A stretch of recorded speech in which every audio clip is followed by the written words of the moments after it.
Welcome to Church Biz. I am your host, Reverend Patrina White McClure. We are so excited about our special guest on today. But before we get started, let me remind you that WCEG Network is a fund, so we welcome your donations and your financial gifts to keep the mission going. If you want to give towards the cause, give us a call. It's 46. That is 490, or excuse me, 404-490-8646 to talk with our staff persons in fire and have a good word for you. But so that we won't prolong any additional interview time, I want to go ahead and interview Taylor. He has, I've observed him from growing up. I was honored, more than honored, when I was asked if I could interview him or if I would. And I'm like, yes. I'm like, as a matter of godparents. So this is her god brother. So Taylor has grown and evolved, went off to college, has his master's now, doing great things. He's a philanthropist and an entrepreneur, and now he's an author. And Taylor, welcome to the Church Biz show. Thank you. Thank you for having me.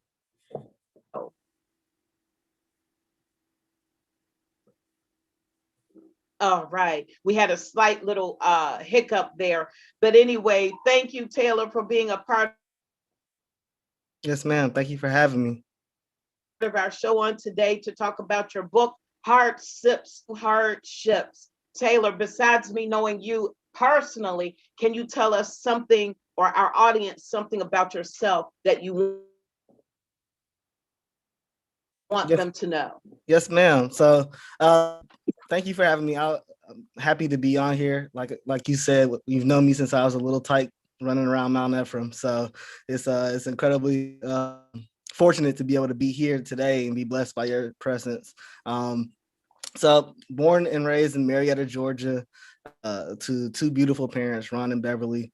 They definitely groomed me education first and to love God. And I believe that throughout my journey, I've focused on those areas and making sure that I stay close and connected to Christ, and also making sure that I focus on my education, which is what pursued me to getting my master's, and also is pursuing me in my career as an author now.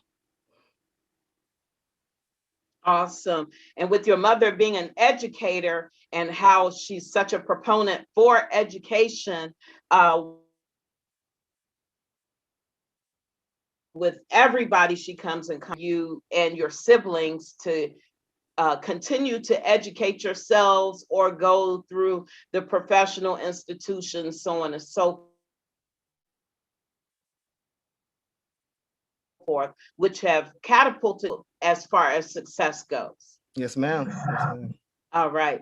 So tell us about your journey from going from home to college graduate. Yes. So it was everything that you would think it would be, as far as getting that first taste of freedom. So like I said, my parents were definitely, I wouldn't say they were strict, but they definitely enforced rules as a child. And so there was a lot that I had to experience on myself becoming an adult. So leaving my home community, my original church community where I've been going to Mount Ephraim for 18 years of my entire life, to rerouting myself into Huntsville, Alabama, in a culture where it's all 18 to 24-year-olds on college campus, and finding a new church home and having a couple of friends, but having to build my own new community of friends was definitely something that was challenging. However, my first year, I met a great group of individuals that that kept me accountable and kept me focused on education. And we definitely shared a bond at our HBCU, Alabama A&M, with each other to keep each other focused on the goals that we had set at hand. However, there were those challenges of people coming from different backgrounds, different cultures, and having different things that were acceptable to their standards that weren't really acceptable to my parents' standards or what they had for me.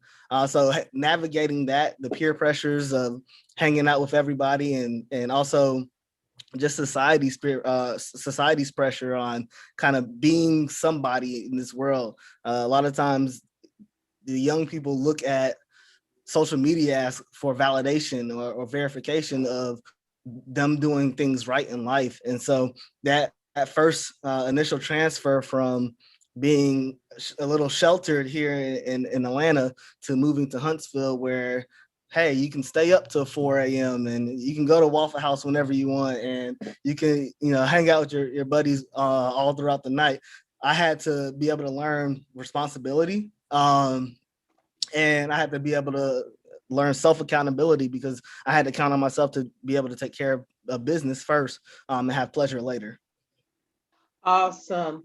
And we always overlook some of the little things we were taught along the way. We have to actually live it in order to understand the message. And but I hear your struggle of trying to find a balance for you that works. And I think a lot of people, when they get to college or they get that first taste of freedom, like you mentioned, they're struggling to find the balance. And you make a lot of mistakes along the way in the process, don't you? Yes, ma'am. Yes, ma'am. But that's the best way to learn. That's the best way to learn. And also we have to, I think parents neglect to remind their kids that there are messages in the mess you make. You have to learn from your mistakes. Yes, And the ma'am. quicker you do that, it makes you a more empowered person. So Absolutely. how has that principle empowered you?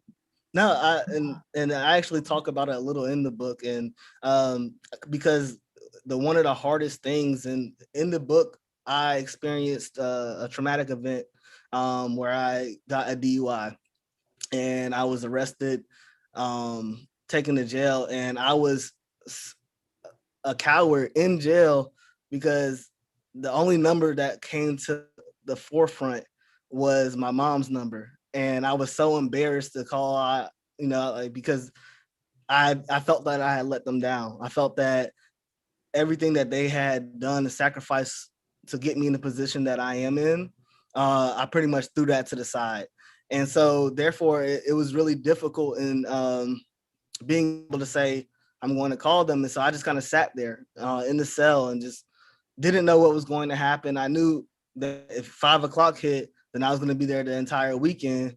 Unfortunately, God threw me a life vest with the friends and the community that I had, and they bailed me out, brought me home, and like I had lost my cell phone, and I had wrecked the car, so it was in a moment where I had a lot of self-reflection in the room, and I knew I had to call my parents. And when I called my mom, I expected to be yelled at. I expected to be like, what are you doing? You're messing everything up in your life. Like, I really expected that type of stern response. However, she was very calm and said, okay, well, this is what's going on.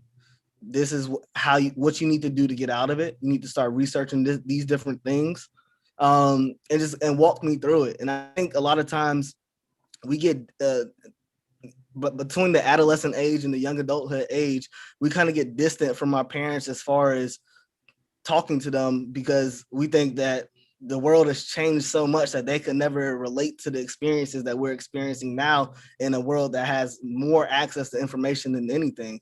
However, no, a lot of the things that they've experienced as young, or they have friends that experience, they're able to relate to your story. So being able to open that dialogue earlier and trusting those relationships is definitely helpful.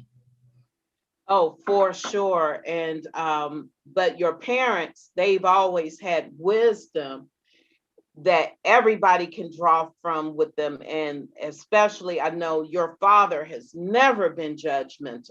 Right. You know, because there was sometimes in my own life, I'll be like, man, I messed this up, or I did this, or whatever, this isn't happening.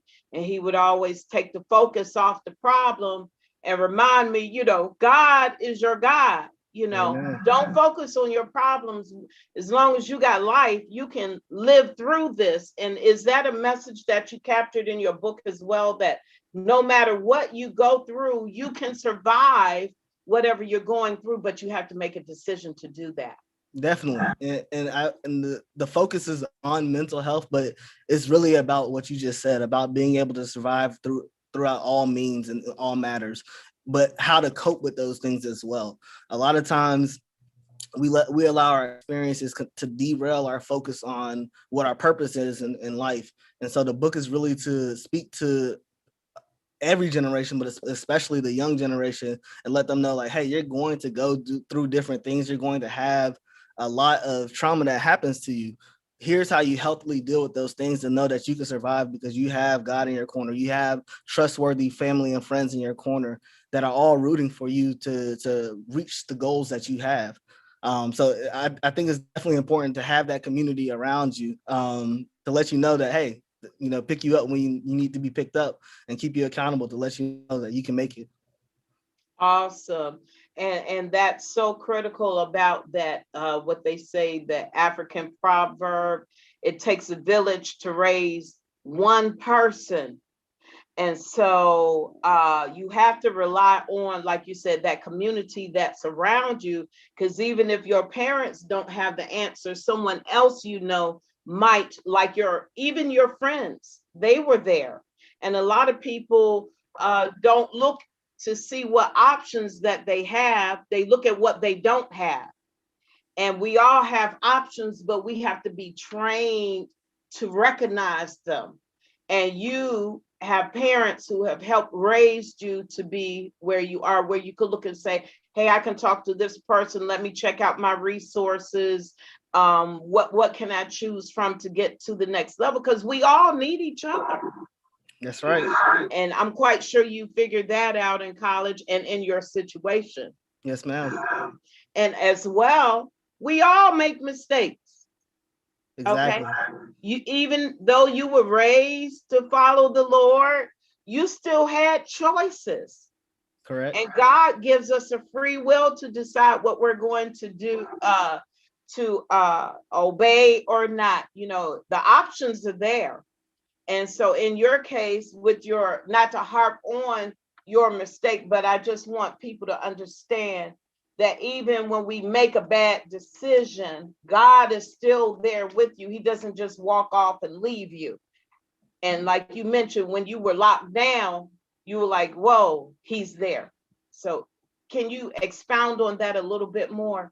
Oh, for sure, for sure. And in chapter 5 of my book, I have 7 steps that talk about how you healthily cope with all of the anxiety that you experience or the depressive mannerisms that you might be going through. And the first one is reestablishing your faith, getting back grounded, getting back connected. It's like God is like the outlet in the house where you have to put yourself in and connect it to for anything to be able to work. And I feel like that was one of the things that started to wane because the whole story going up into the incident was just a lot of different things happening to me.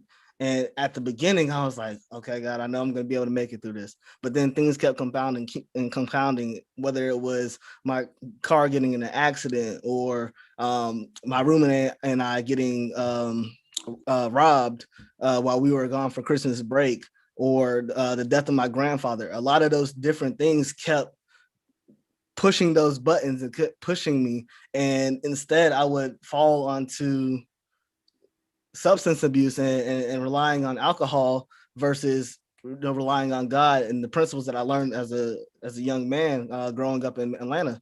And so I the first day after I got out, I made a commitment at that moment to say I have to get back reestablished in my faith, and understanding that I know God can get me through all of these things, and I have to turn to God first, and I can't turn to alcohol because it's really easy to fall into that rhythm.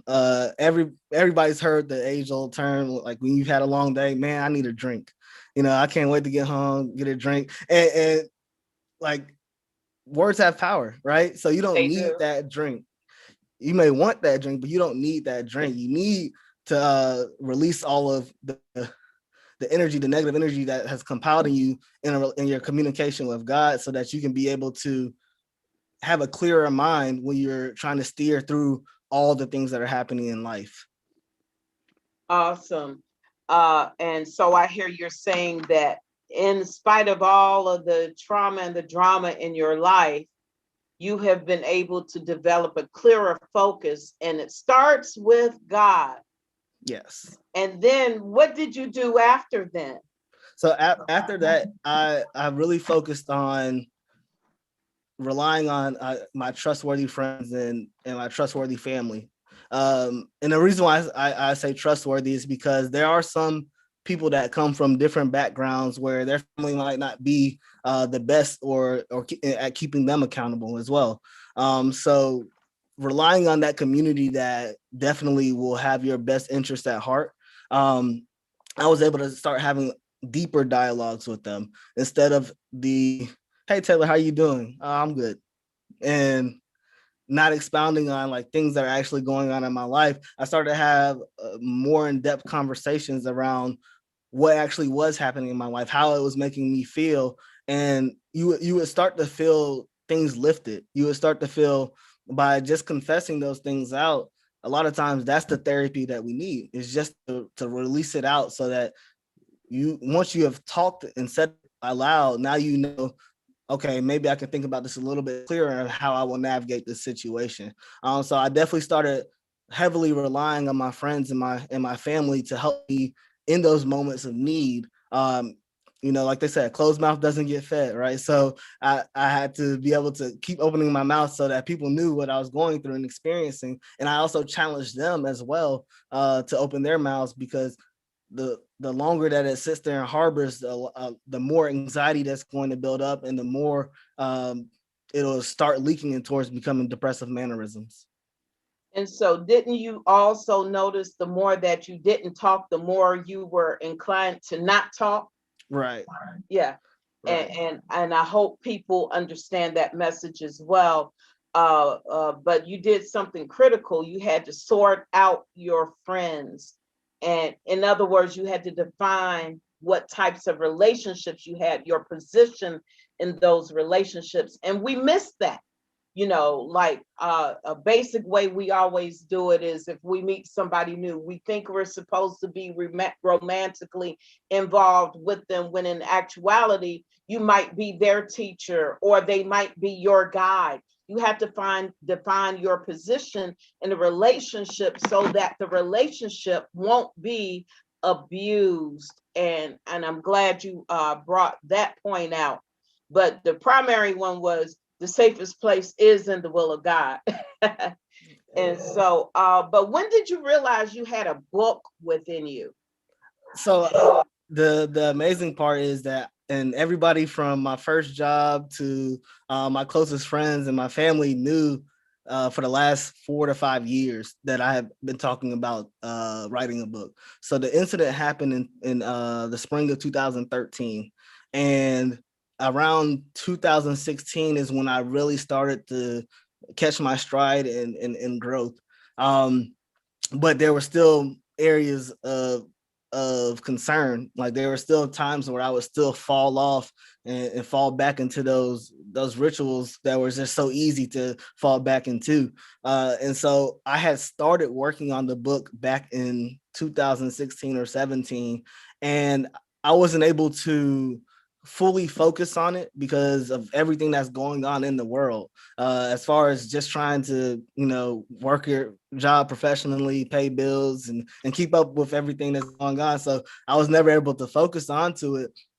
And then we fast forward to 2019, 2020, and boom, the pandemic sits us all down and says, hey, you have to kind of reevaluate where you're putting your focus in on life.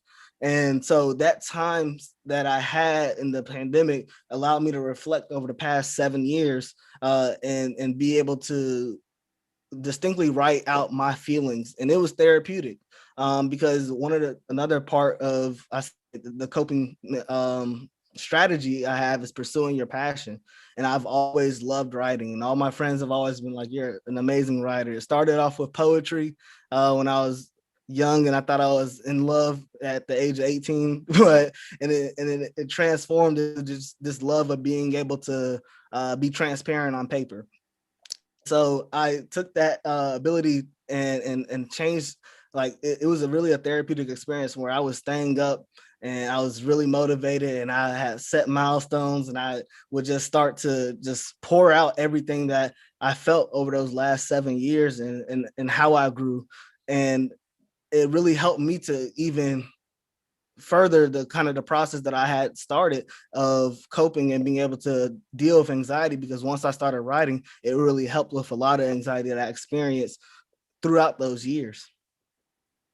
Um, Several thoughts came to mind, but one of them is, when did you begin to incorporate the message about mental health issues within the African American community within your platform?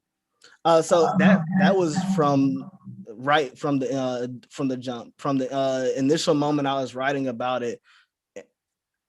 The wave of mental health in the African American community was increasing. The conversation was starting to increase on the media. The world was starting to see that, hey, African Americans are not only are they experiencing the same mental health issues as other ethnicities, they're also not getting treatment for it, because there's a stigma in the community that says, that's a sign of weakness. You don't have anxiety, you don't have depression, you're supposed to be tough and make it through, especially a Black man. Like, I remember distinctly growing up, and whether it was at the Boys and Girls Club or at school, and they're like, you're not supposed to cry, you're not supposed to really be vulnerable about your emotions. And the crazy part about it is, I looked at all of those instances and I said, yeah, that's the truth. When in actuality, I could look at my father, and I've seen my father cry. I've seen him be emotional. And I know that he's a man, and he's the man that has raised me. So it was one of those things where things started to click in my head, like, hey, you can definitely focus on, being vulnerable and being able to talk about your emotions and feelings. And so I looked up and started doing a lot of research around mental health, around anxiety, around depression, and just the stigma that's within the Black community. And that's when I said, I want to make sure that my story is also reflective of that, because a lot of times in our community, we push to self-medicate, whether it's through marijuana or through alcohol usage. And instead of being able to deal with those internally and externally within our friends, within our faith, our family, and our friends. You're bringing out issues, even though it looks a little bit different. The method looks a little bit different, but it reminded me of my father's book, I Ain't Crazy, I Don't Need Counseling, and how the same struggles continue to exist within the African American community, and that stigma about going to get the mental health that we need. But the one thing I've noticed, the numbers have remained relatively the same. About only 12% of people actually have that are hospitalized for mental health disease. Only 12% of them are really classified as having mental health disorders. So do you cover in your book anything about underdeveloped thinking? Because sometimes they look the same and people respond a lot the same, but there are clear differences between the two. Do you cover any particular type of So conversation? specifically for that, I don't cover a lot of the undevelopment thinking. However, in future blog posts that I'm writing and in different other avenues as far as trying to educate, I am covering some of those things. And I feel like the main reason for that, and I was at a Zoom conference for young men for the campus of Alabama A&M about a month and a half ago, and I told them that it's in our community is more so about the exposure, right? So I asked them questions like, growing up, how many of you all knew how to get access to drugs, or how many of y'all knew how to get access to package store or somewhere that you can purchase liquor? And most of them rose their hand and said, yeah, there's one on this corner, there's one around the street. And then I said, okay, how many of y'all know where your community mental health clinic is? No, nobody knew. And so it's really the exposure, because if we don't know about it, if it's not in the world and it's not common knowledge for the youth or for us growing up, then how are we expected to say we need treatment if we don't know where to get treated at? And so really my focus is being able to bring exposure to mental health so that people know where to go, or they know what the process is toward getting treated, so that they can figure out what it might be, because it might be that you're just suffering from anxiety, and that's fine, because I feel like there's anxiety in everybody. But it could also be something that is a lot more serious, whether it might be post-traumatic stress disorder or clinical depression. And that's something that you really need to figure things out with, by getting a therapist and starting to seek treatment. You are on a worthy mission, because a lot of people, like you said, they don't understand that they are struggling with these particular issues, but it involves you bringing it to light, bringing it to their understanding that you are not alone in the struggle. There are people who are especially trained in these particular areas to help you. And I love that you're speaking to your younger audiences. Now, out of curiosity, is your book also in the audio format? Because we know a lot of them aren't picking up books to read, but can they listen to it? Right. So that's something I'm actually working on, working with a close partner. I won't mention their name yet, but we're working on developing an audio book for the community so that they will be able to listen to it. However, that's the reason I wrote it the way is written. It's a short read testimonial you can read within 2 hours. I'm also in this young generation where our attention span is really short. I was listening to someone say no one is looking at the Oscars because the Oscars is 3.5 hours long. And why look at the Oscars for 3.5 hours when they could look on their social media feed and get all the highlights in 30-second snippets? And so that's why I wrote the book the way it is, so that it can be consumed for the younger generation, because a lot of times their attention span will take them elsewhere. So you can take this book and you can read it in 30-minute snippets and be done in 4 sessions. And that was the point of me having this book in the consumable. And that's how most of my writing is going to move forward, because I know myself, I'm a big audiobook listener, because it allows me to be able to do other things, whether it's working out or writing, or it allows me to multitask while still being able to consume some knowledge from a book. And so I want to be able to get this information out to the entire community in a plethora of ways. But one of the major ways is by making it condensed and straight to the point, so that they can be able to say, oh, I can read this in 30 minutes, 45 minutes, and I'll be done with it within a couple of sessions. Okay, I need to buy 4 copies. Um, uh, uh, what I was also going to say, or ask, shall I say, for those aspiring writers in our audience, what other things would you say, especially with you putting your marketing experience behind the process? What do you have for the aspiring writer? Well, I talk about a lot of that in my afterword, and I talk about a lot of the influence from Maya Angelou and James Baldwin that influenced my writing style. And I think that is important more now than ever, that our community and especially people that are aspiring authors understand that this is the age of information where everything is accessible to you without you having to have a major publishing deal, or without you having to have the infrastructure behind you, because you have free access to social media tools, because you have free access to companies like Amazon that allow you to self-publish and sell on their platform that reaches millions and billions of people.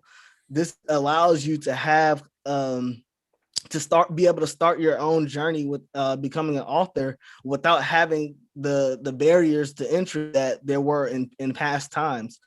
So make sure that you are confident in what you are saying and what you are trying to present to the world, is the first thing I would say. But just do it, because the tools are there for you to be able to find it. And there's tons of information, whether it's on YouTube or whether it's on different podcasts or whether it's on another social media tool.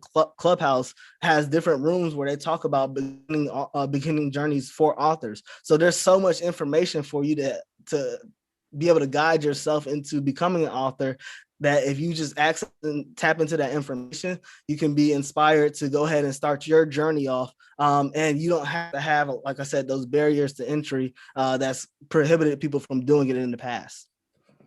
So in other words, just get to it, get it done, make the necessary sacrifices in order to bring that book out.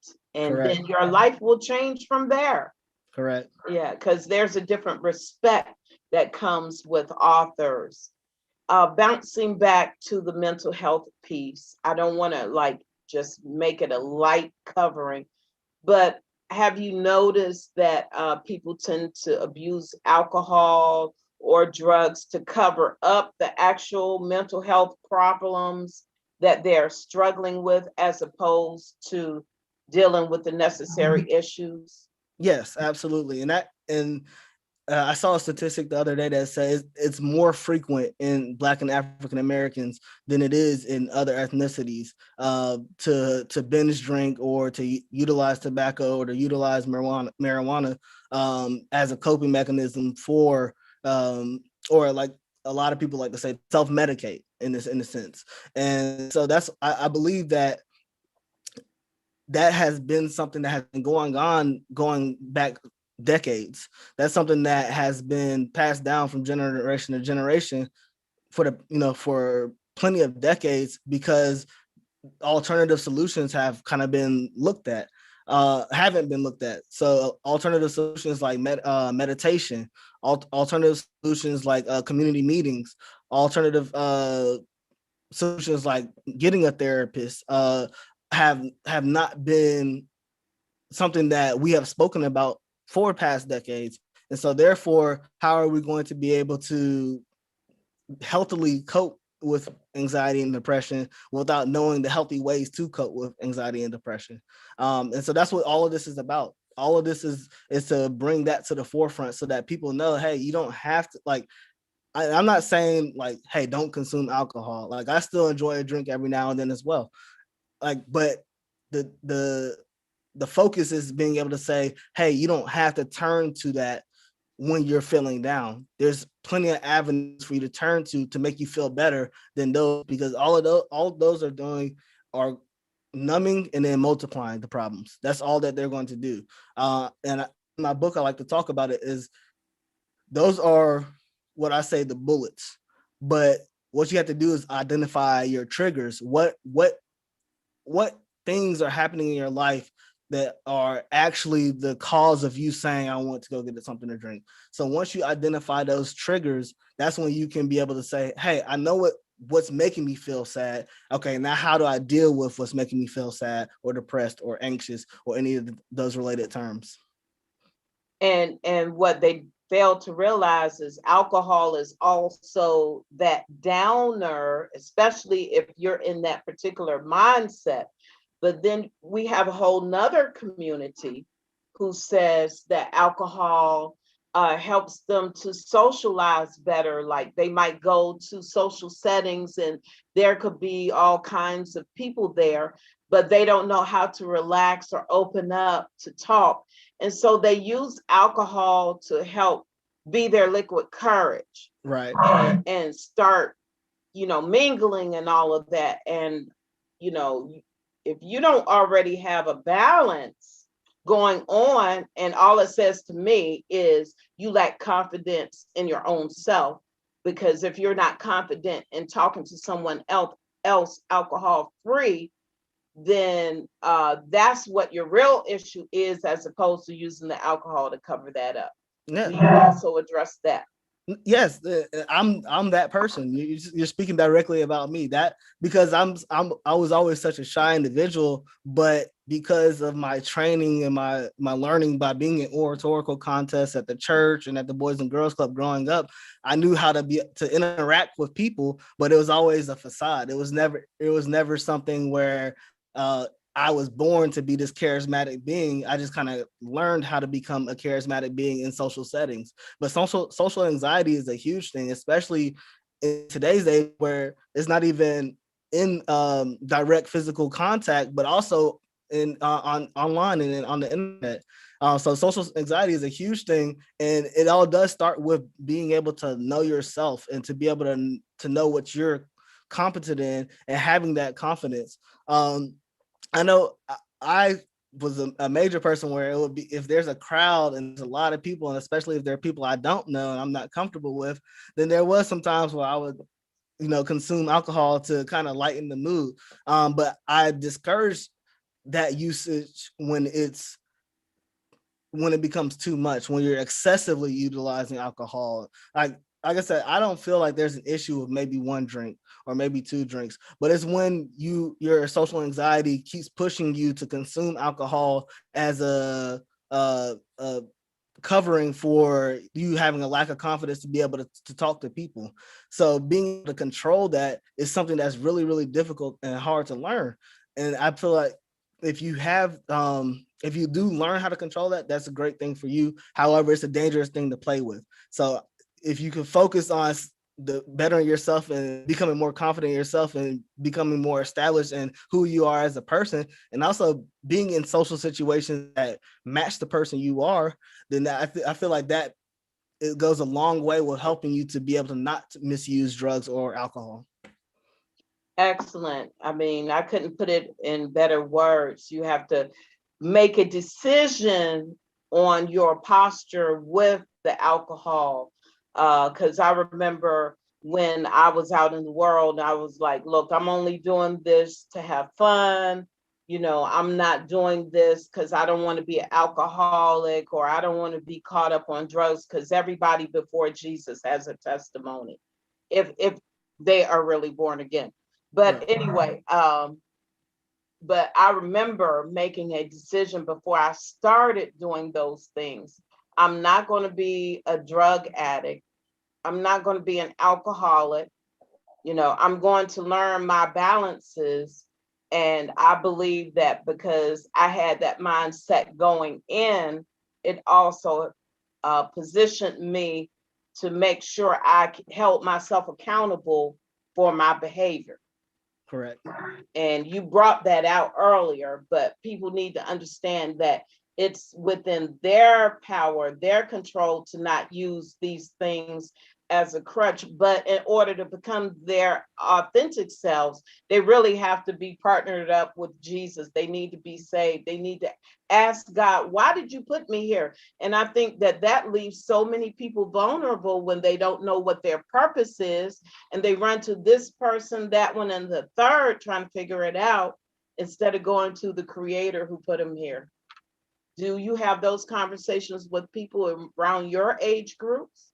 Oh, yes, I do. I have a lot of friends that have experienced, whether it's social anxiety, whether it's alcohol abuse, and we have these conversations, and always focus on telling them like you have to get back reestablishing your faith, whatever your faith base may be. But you have to be able to get tapped back into your faith, because it's important and critical for you to have that foundation that is able for you to be able to lay on your hardest times. If you don't have that foundation, then a lot of times you're just going to fall to the wayside. So I think it's critical, like you said, to be able to tap into your faith, to be able to identify what that purpose is in life. Because once you have that purpose, that driving force, like my purpose is to be able to help people. It's always been that. But when I would talk to God, I would say, how do you want me to help people? I could just open doors for people, and that's helping people. So that's not specific enough. So what is it that you want me to do? And he showed me that I can be able to use my passions within marketing, which is connecting people to the message, or within my writing, to be able to help others throughout their times and needs. And so that's why I see that myself starting to operate into my passion and pursuing my purpose that he has laid for me. Awesome. In other words, we need to move away doing homemade remedies to our situations, because you know how we do that. I can do this, I can do that, but eventually you have to come to a point within yourself and recognize you need help without yourself. In other words, you have to go outside of your usual protocols or your routine or your circle and go to someone who could really help you. And then on top of it, you don't have all the answers. Right. Okay. Right. None of us do. Nobody does. And we're still learning. We every should day. Right, remain in a position to learn. I committed myself to learn at least one thing every day, whether it's how do the birds fly, or it could be as simple as where is the local trash collection agency? It could be anything. Right. But as you remain in a posture to learn, you find that you actually learn more. That's correct. And then you apply that principle to yourself. How do I develop myself all the more? How do I continue this process of change to become better? And I think people don't set enough personal development goals, and then they remain in those same situations that you're addressing in hardships through hardships. How did you come to that title? So it clicked on a lot of different things. I actually wrote a poem, and I wrote it like 3 or 4 years ago, where I had used the word hardships through it. And so when I was thinking about everything that I had gone through leading up to the actual incident, I was like, man, I had a lot of hardships going on. And so I combined the two, the poem that I wrote, and then the experiences that I had. It was like, oh man, and it just rolled off the tongue. And that's kind of where I got to the title. But I do want to hit on the personal development time. I think that is extremely important. And one of the things that I feel that our community needs most is focus on time management. And I talk about that in the book as well, because a lot of people, we fall into this rat race where we're working our job, and then we're going home and we're watching TV, and then we're eating, and then we're going to sleep. We wake back up and we do the same exact thing over and over again. And a lot of people say, oh, well, I don't have time to do what I'm passionate about. And a lot of times by not doing those things, you're leaving yourself susceptible to filling those voids with other things, which could be abuse of alcohol or drug usage. And so I talk about in my book about how much time you have in a week. And I break it down to the point of saying, hey, like say you're working 40 hours a week at your job, and it's also taking you an hour, to commute. So now I believe there's 168 hours in a week. Take those out. So now you have this much time. Now, say you're sleeping 7 hours a night. So take that 50 hours out. Now you still have over 40 hours a week within the week, of which is your time for yourself. What are you doing for yourself in that time to access personal development? And I think it's crazy because, like I said, we're in the age of information. And you can be listening to podcasts on your commute and learning every single day about something that you're passionate about, and then applying those principles once you get home. So I think time management is an incredible tool that we need to also instill in the youth, so that once they get to the age where they're starting to work in their careers and they're worried about bills and they're worried about just kind of surviving this thing we call life, they will actually be able to manage their time appropriately so that they can also live and not just survive through life. I love what you just said. And the bottom line is that's how you love yourself. Okay. Because God says, love him first, then love everybody as you love yourself.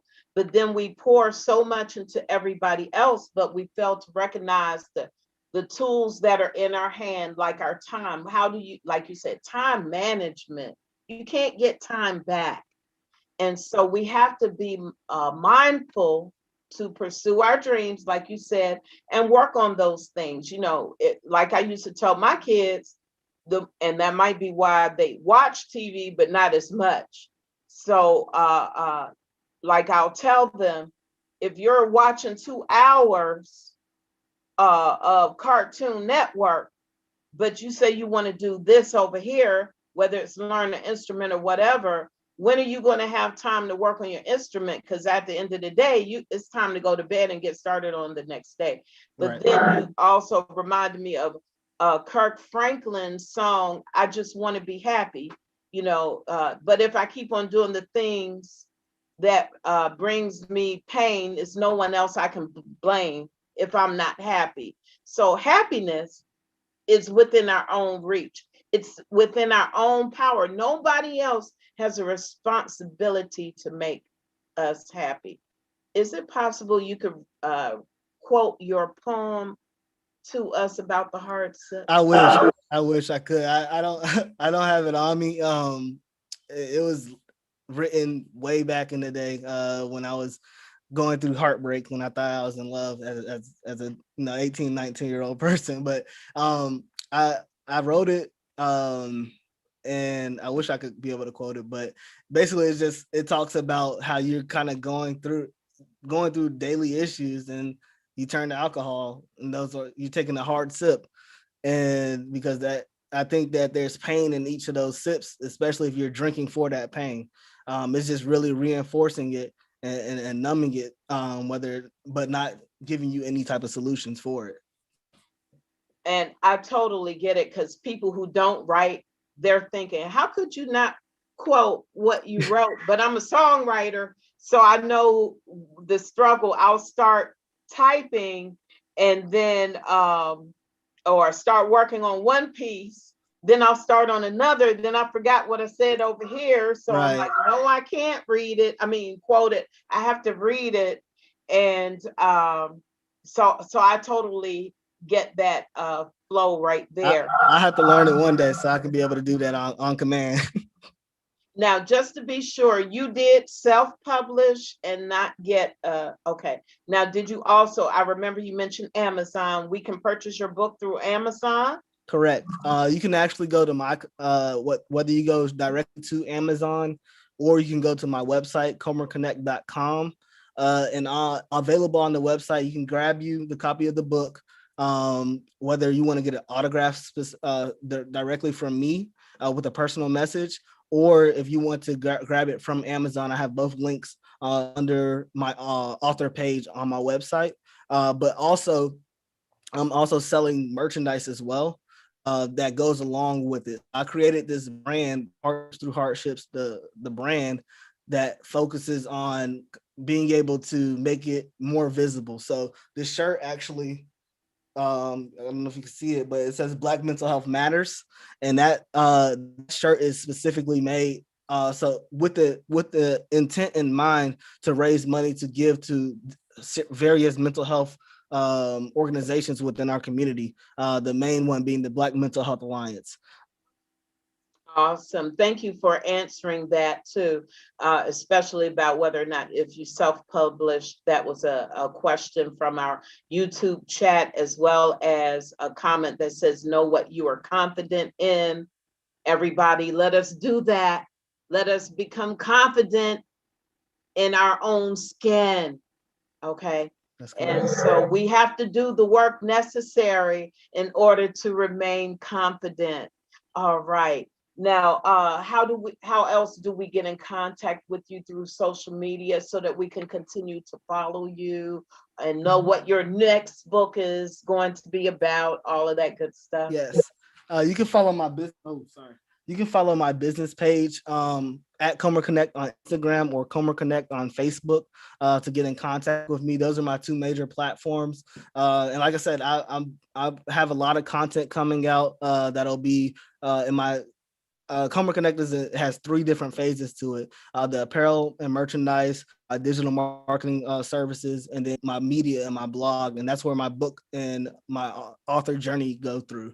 But I have a lot of content coming out as far as blog posts that talk about mental health and then talk about some of my other passions as well. So you can, like I said, the best way to connect with me is Comer Connect at Comer Connect on Instagram, Comer Connect on Facebook, or my website, comerconnect.com. Thank you for that, because we're getting more messages from one author to another. She loves your writing. You answered the question, is there another book in you? Calmness in the Storm. Your mom is great with that. Can you give a pre-Mother's Day and pre-Father's Day tribute to your parents? Yes. Yes, I love my parents. Happy Mother's Day, happy Father's Day to them. They have been so instrumental in my life and so supportive in my life. And I know I'm not the typical type of guy. I've always been a astronomical thinker, and I've always had just outlandish goals. And a lot of times when I speak to them, they've always been supportive. Like they've never been like, hey, don't you think that's a little far-fetched? No, like they are supportive of those goals and everything that I have in my journey. So I really appreciate them and I love them. Awesome, awesome. And then is there a specific word you have for our audience today? Something burning on your heart outside of hardships through hardships? Yes. My word that I would give to your audience is just continue to find your passion and be true to yourself. I feel that like we've stated over and over again that a lot of times we get focused in on life too much and all the things going around in our life, a lot of it always being like financial, where we don't take time for ourselves to have self-care, to pursue anything that we're passionate about. We just kind of get caught up in the rat race in the daily life. So I would challenge your audience to be able to focus on, spend some time and set some time aside to focus on what they're passionate about, and continue to live their truth and live their best life through themselves. Awesome. And we have to understand that in respect of each and every individual, their truth might look a little bit different than the next person's truth, but it doesn't mean that it's not true just because it doesn't apply to you.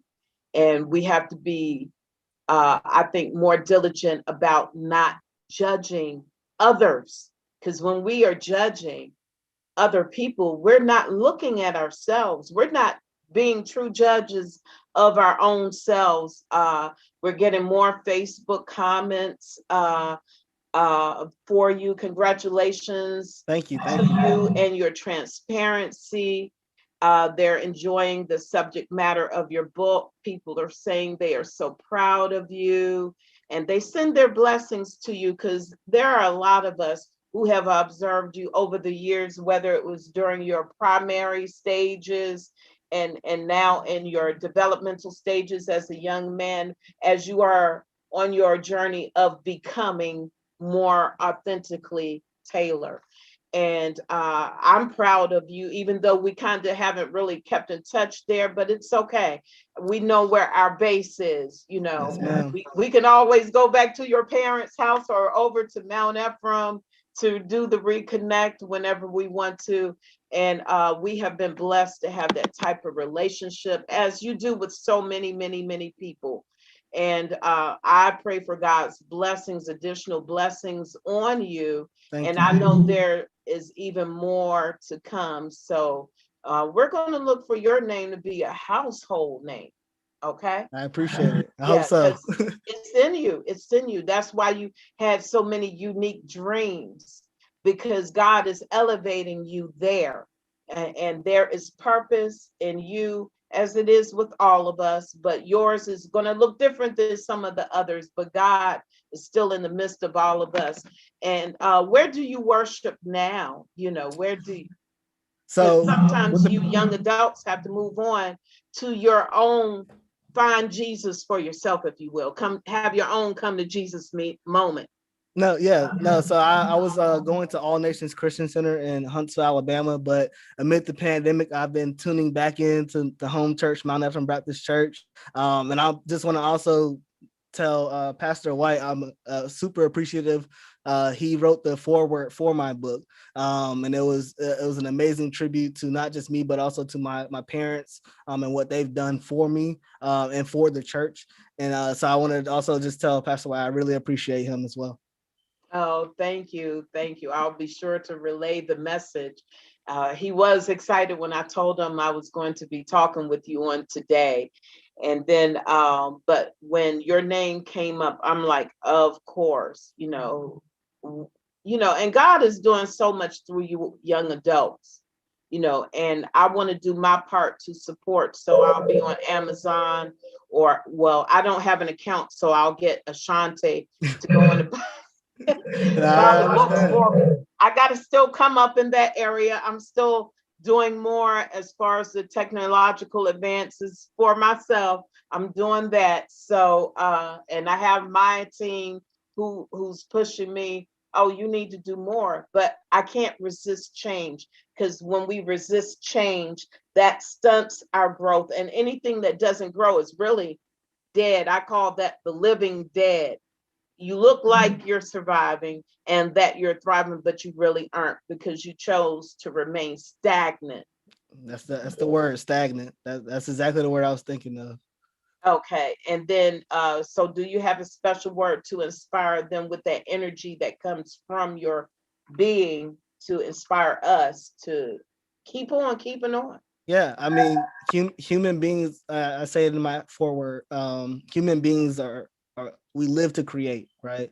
We weren't created to count numbers as an accountant or to read legal documents as a lawyer. We were here and born to create. So tap into your true creative spirit and whatever it may be, and follow that light, because it can lead you to a happy place. Thank you so much. Give out your contact information again, because we're about to close. The 1 hour went so fast. Yeah, it did. So Comer at Comer Connect on Instagram. Also Comer Connect on Facebook. The website is www.comerconnect.com. And then you can reach me via email, taylor.comer@comerconnect.com. And then also we can go through those measures to employ your marketing skills. Yes. Yes, I have my digital marketing solution and services, where whether it's consulting or coaching, that you can have access to, as well as I have my blog and media, and then the apparel and merchandise, where we have our Hardships Through Hardships collection, where partial proceeds will benefit various mental health organizations, including the Black Mental Health Alliance. Awesome, awesome. Keep up the great work. Everybody, you heard it from Taylor Comer. Get in touch with him, whether you have a book, whatever it is that you want to get out into the world. He's going to help push your message out there, not for free, of course, but he has to live. But get in touch with Taylor, whether it's to purchase his merchandise, his book. Again, you can also go on Amazon to get that. And for you authors, get it done. Get it done. Thank That's you, right. everybody, for tuning in to Thank you for Church having me. Biz. And thank you, Taylor, for being with us as well. I want to thank Reverend Penny Rogers, who's producing the show. And who is the founder of WCEG Network. She has pursued her dream, another phenomenal person to watch as God lifts and gives her platforms across the state of Georgia and outside of Georgia. But everybody, keep on doing you. God has purpose for you. Be encouraged. Let those hardships go. You can survive the hardships through prayer, finding your purpose, doing the work necessary in order to get to your next level. So I want to tell you, stay blessed and take care. We thank you again for being a part of our show. Thank you. Thank you.